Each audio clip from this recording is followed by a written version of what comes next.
Thanks for choosing this free Anfield Index podcast.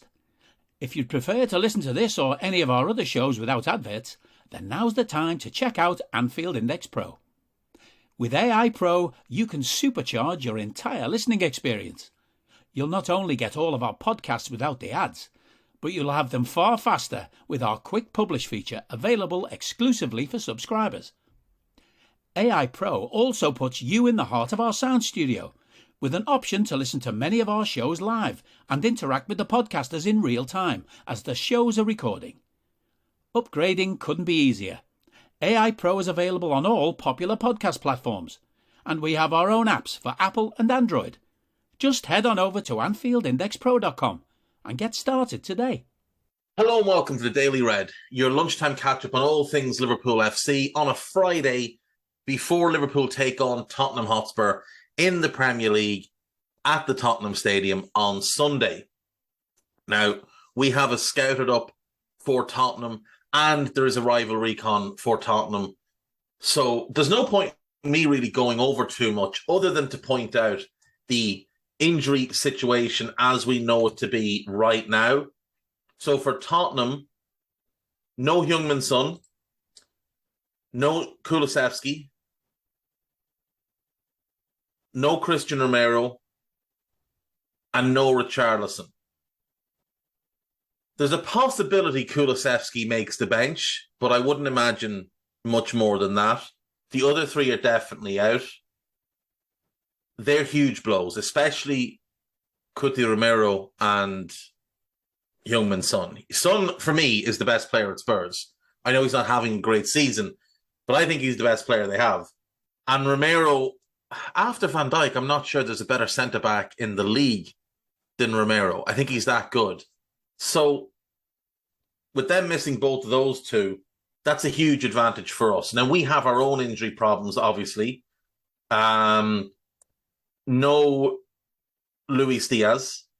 He's out until after the World Cup, as we know. No Diogo Jota. He's out until after the World Cup. And the same thing goes for Artur. Naby, they're hoping to have back for the Derby game. That might be his first action of the season. Milner can't play because he went through the concussion protocol. This does raise questions about how Milner sustained a head injury, sat through all of half-time and was allowed to retake the field. This brings the question once again of when are we going to start taking this issue seriously?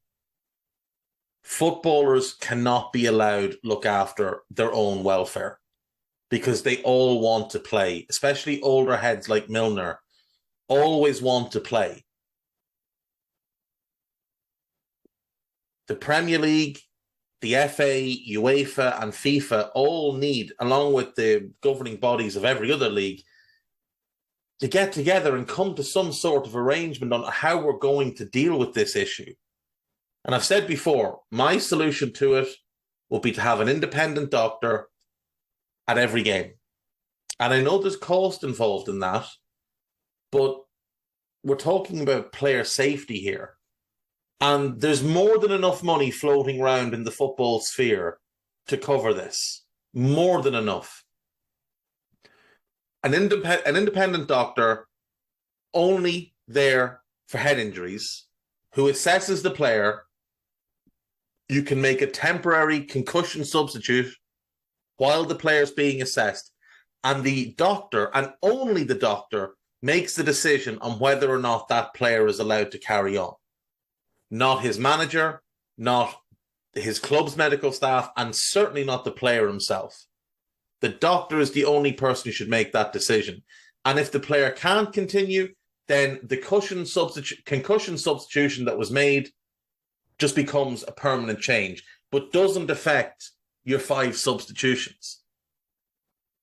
For me, it's the only way to properly manage this, because somebody is going to get badly hurt, and we are going to, I guarantee it, we are going to see rising numbers over the next 15 years of ex-footballers being diagnosed with CTE, with dementia, with early onset Alzheimer's, and a myriad of other head injury related issues. Post-concussion syndrome is real. As someone that's been through it, it is horrendous. And I wish it had people that looked after me when I got a whole host of concussions playing rugby in my teens and early 20s that still cause me headaches to this day, that have me worried about what my future will be. I wish there'd been people who looked after us back then.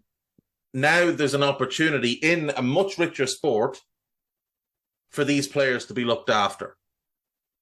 It is time we started to look after these players. James Milner might be old in a footballing sense, but he's still a young man. He's got young kids. He wants to enjoy his life after football. He wants to be able to watch his kids grow up, to lead a long and healthy life. Him and many others are at risk if we don't take these things seriously and do it really soon. Henderson's back. Matip, they think probably next weekend for Southampton. So, not an ideal situation for this game, but look, it is what it is. We just need to get through this game, get through Southampton, then there's the break. The Derby game is kind of irrelevant because it is the League Cup, and we shouldn't be worrying ourselves with the League Cup this year. Moving on. Virgil van Dijk appeared on Gary Neville's The Overlap. The episode was released yesterday. The 19 questions had been released a couple of days before to set the stage. This was a 37-minute sit-down, basically, between the two of them, Neville and Van Dijk, discussing a whole raft of things from, Virgil growing up to his relationship with Klopp, the path he took in football, how it is that Virgil van Dijk, with his size and skill set, went unnoticed until Celtic picked him up. And then they discussed Jamie Carragher. And Van Dijk made what many people are trying to make out to be a controversial statement. He said that Jamie Carragher wouldn't get in the first 20 of the current Liverpool squad. He pointed out Liverpool's strength and depth at centre-back, himself, Joel, Ibu, and Joe Gomez. He seemed to want to emphasise how good Ibu and Joel were in particular. And he said Carragher wouldn't get in the team.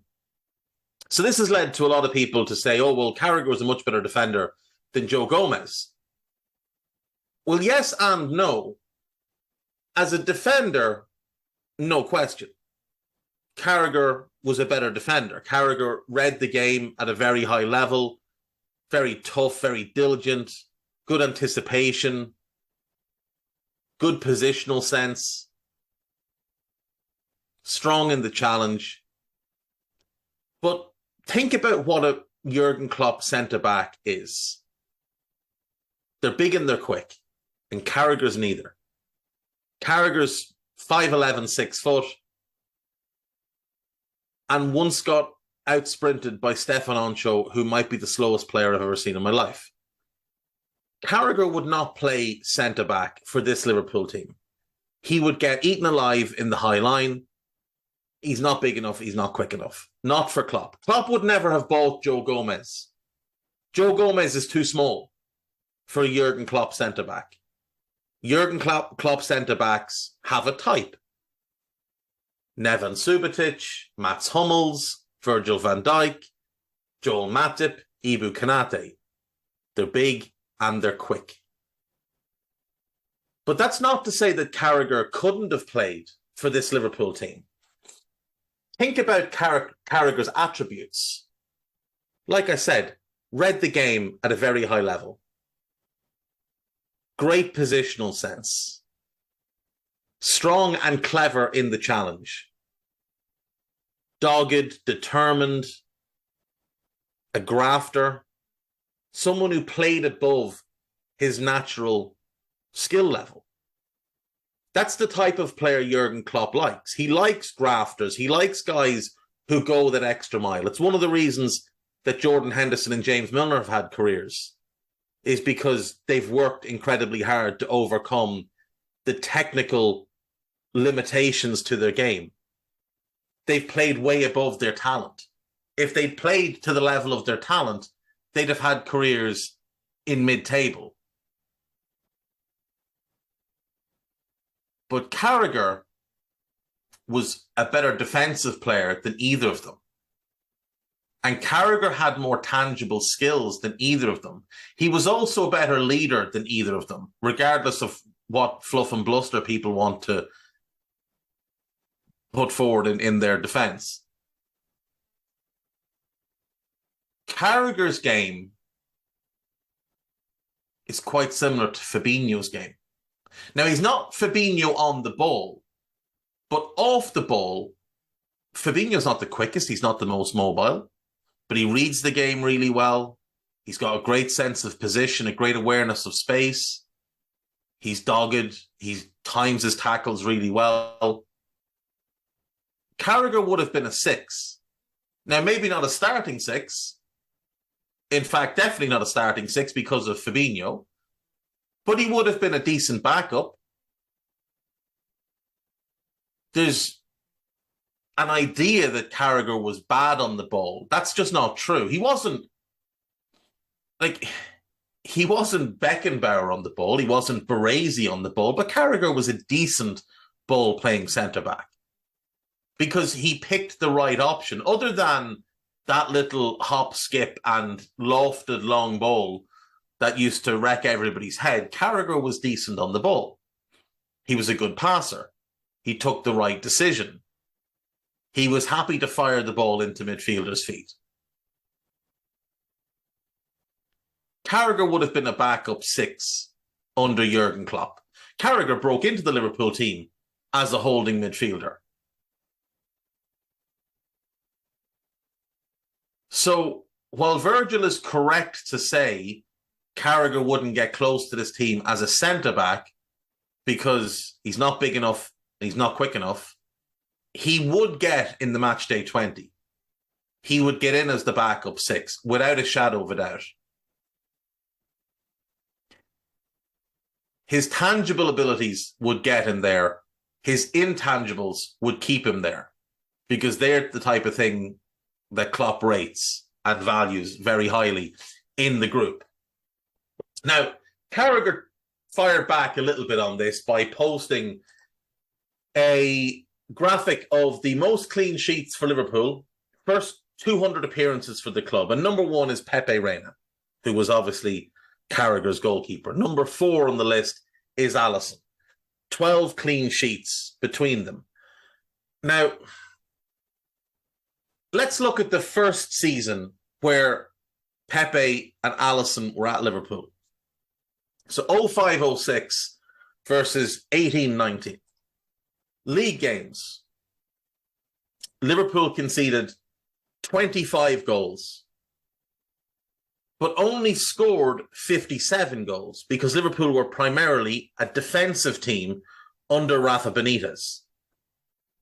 Alisson, first season, 22 goals conceded while scoring 89 because Klopp's team is a more attacking team, a more adventurous team, a more risk-taking team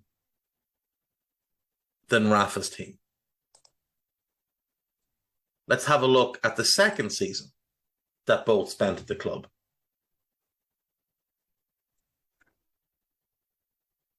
Liverpool conceded 27 goals in the 06-07 season.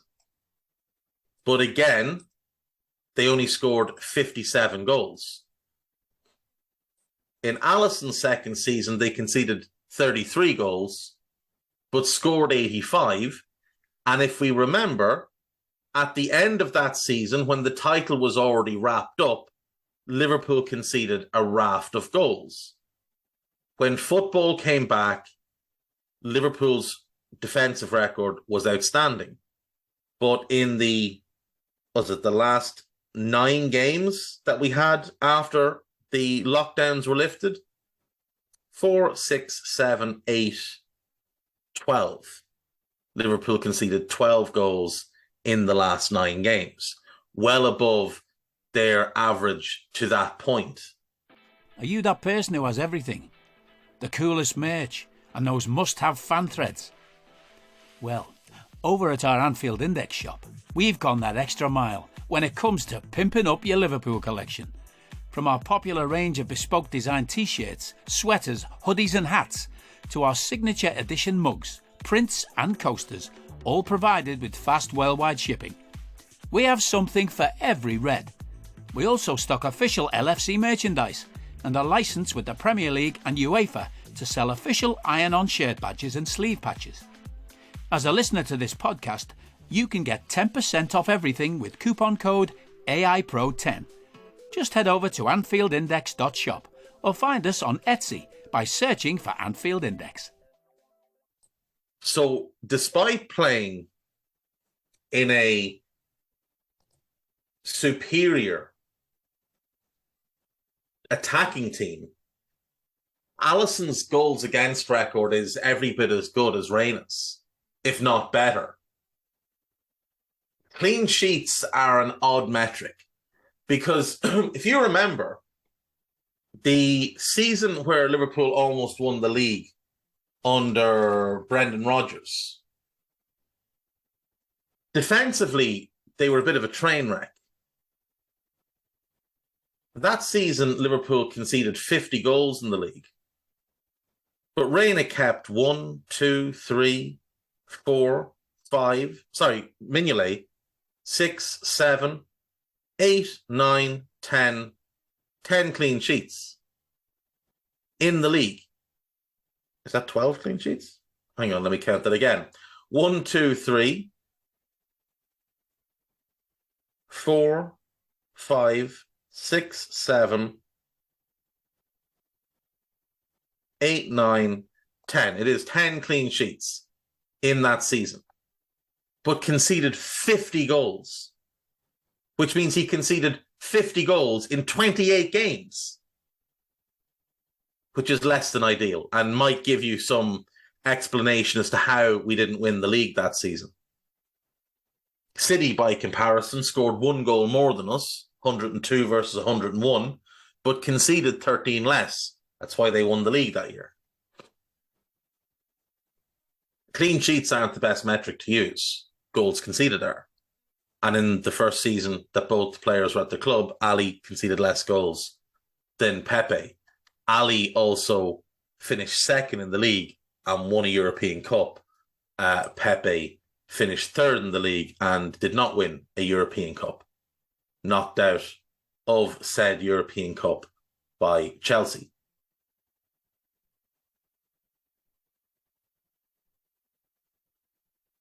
No, we didn't lose to Chelsea that year. Who did we lose to? Was it Chelsea? 05, 06? It was 05, 06, wasn't it? That they knocked us out. Benfica, I think. Yeah. Chelsea knocked us out. Oh, Benfica knocked us out. You're right. It was Benfica. They beat us 3-0 in aggregate. 3-0 in aggregate. Yeah, sorry, that's my bad. We'd been in the group with Chelsea, is what it was that year.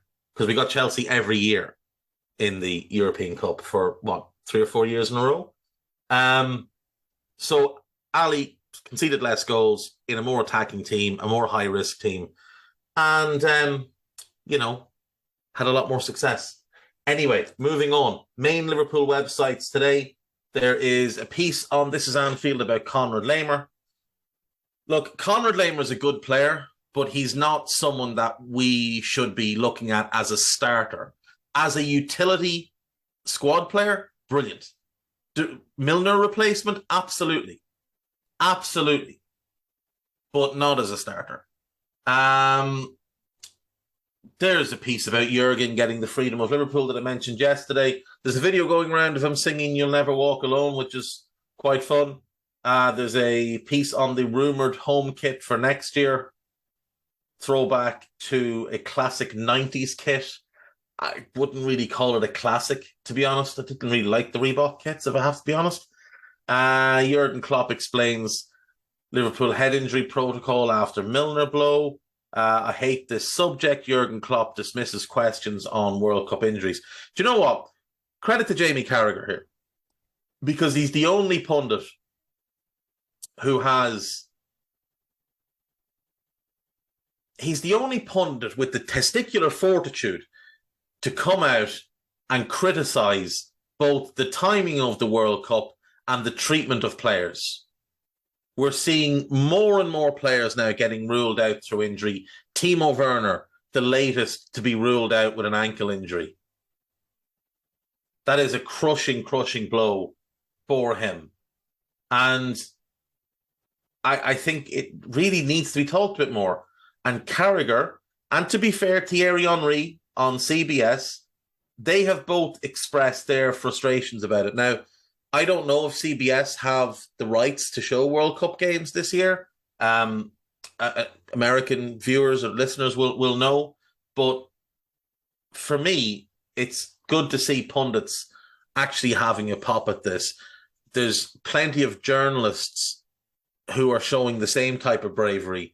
It'd be really nice if we heard it more and more, because all things considered, this World Cup is a sham.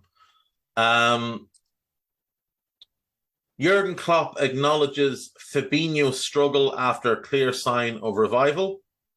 It's good to see Jurgen acknowledge the struggle. It'd be nice to see him acknowledge the piss-poor form of others. But, you know, certain players appear to be above any kind of criticism. Liverpool transfer guru struck scouting gold twice as Alisson Becker meets familiar rival. That's on Liverpool.com. Liverpool can get unlikely new James Milner as 9.4 million FSG contract call rests on 2 conditions. I think this is about Bobby. I'm not going to bother reading it. 4 things that will definitely happen as Liverpool close in on Jude Bellingham transfer. Really don't think we're closing in on any such thing. Liverpool have another Luis Suarez for Jurgen Klopp. That Darwin, being Uruguayan doesn't make him the next Luis Suarez. I'm sorry. There's a piece about Enzo Fernandez that everybody should read. And there is the Media Digest piece. Liverpool open talks with Brazil star as Jurgen Klopp requests 35 million Atletico Madrid transfer. Van Dijk's dream signing. He said Kevin De Bruyne would be his dream signing, and he is right. I think he's unbelievable, Van Dijk explained. If he would have played at Liverpool, we'd have gone even further. He's right. If our midfield since 18-19, let's say, when everything fell into place, was KDB, Fabinho and Gini Wijnaldum, and then KDB, Fabinho and Thiago, we would have won the quadruple last year. The injuries would still have happened the year before, but maybe we'd have been better suited to dealing with them. I think we'd have won the Premier League and Champions League in 1920 and the year before. And I know that sounds ridiculous, but I genuinely do believe that we would have 3 league titles and 3 European Cups, as well as 2 domestic cups and maybe a couple more. That's how special that player is. New contract talks. Liverpool are set to open talks with Bobby Firmino over a new contract, according to Football Insider, who's a spoofer and knows absolutely nothing. Klopp wants 35 million midfielder. Apparently he wants Marcus Llorente. Marcus Llorente is very average. He's very average. Let's just not even consider Marcus Llorente. If we wanted players from Atletico Madrid, Rodrigo de Paul would make a lot of sense, especially if we want to play the 4-4-2, because him as a right-sided midfielder in a 4-4-2 would be extraordinary. You play Diaz high and wide in the left, him tucked in on the right with Fabinho and Thiago, and all of a sudden things make a lot more sense, and his passing range and creativity and goal-getting ability would flourish in that position. The thing that counts against him is his age. Rodrigo de Paul, if I'm not mistaken, is 28. Rodrigo de Paul is 28. He'll be 29 in May. So that likely rules him out as a potential signing. And the other one that would make some sense that's rumoured to be available, well, and probably is available because he's out of contract in the summer is Thomas Lemar, because Lemar could also play in that right-sided role, but more importantly, he would be a different type of option on the left wing. He'll be 27 this month. He would make sense. I think his crossing ability is phenomenal. Him on the left wing, where you have the option of him or Diaz, and they're very different types of options, I think that would be great to have. And he's out of contract in the summer, if I'm not mistaken. He is. Like, if you could find a way to swap Naby for him, I think that would be quite a clever move. His time at Atleti hasn't gone brilliantly, let's say. But there's no doubting the quality of the player, and he was brilliant at Monaco, and he's had runs at Atletico where he has been really good. Last season and in the title-winning season, he was very good. This season, he's been iffy. 19-20, he was garbage, is the only way to describe it.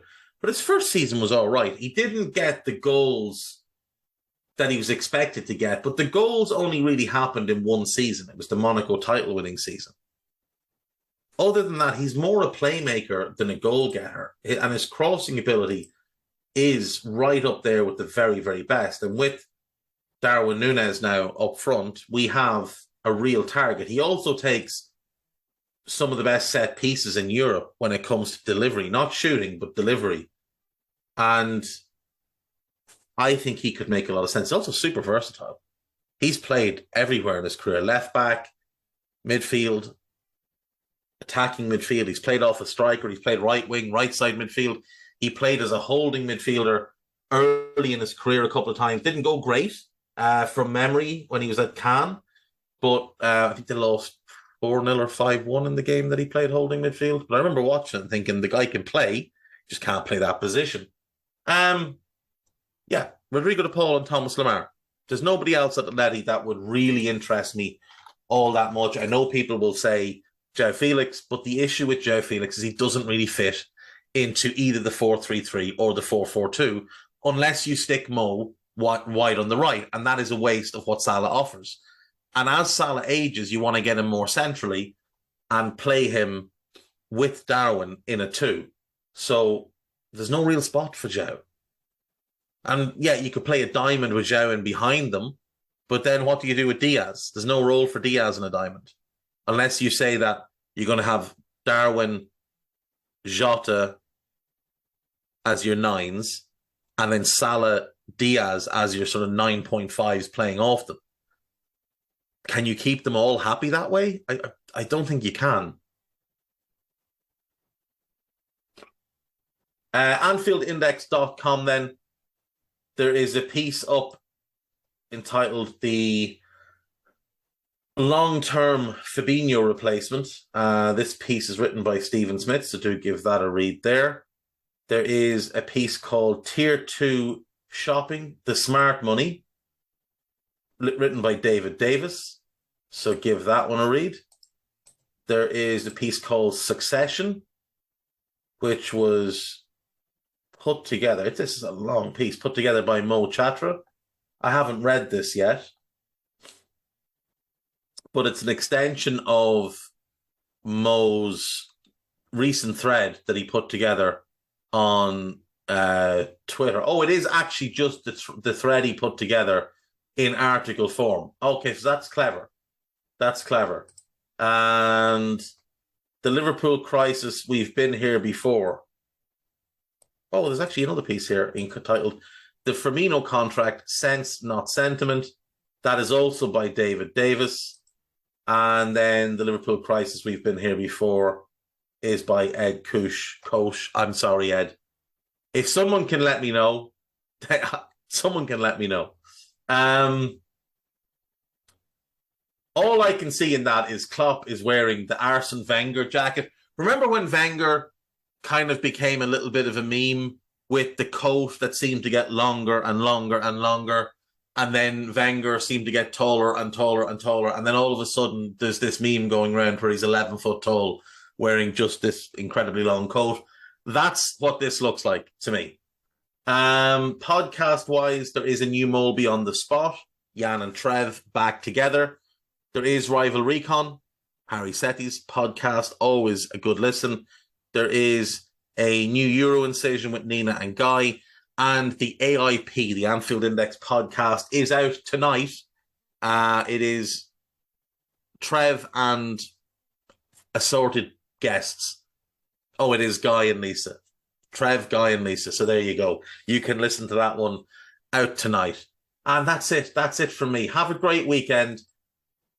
Tomorrow, I'm recording quite a special podcast, a very different podcast to what we normally do here at Anfield Index. But I think in light of recent events within the AI family and the broader global scope of events involving one high-profile athlete and one high-profile musician, I think it's going to be very relevant and very timely. So that's all I'm going to say about it.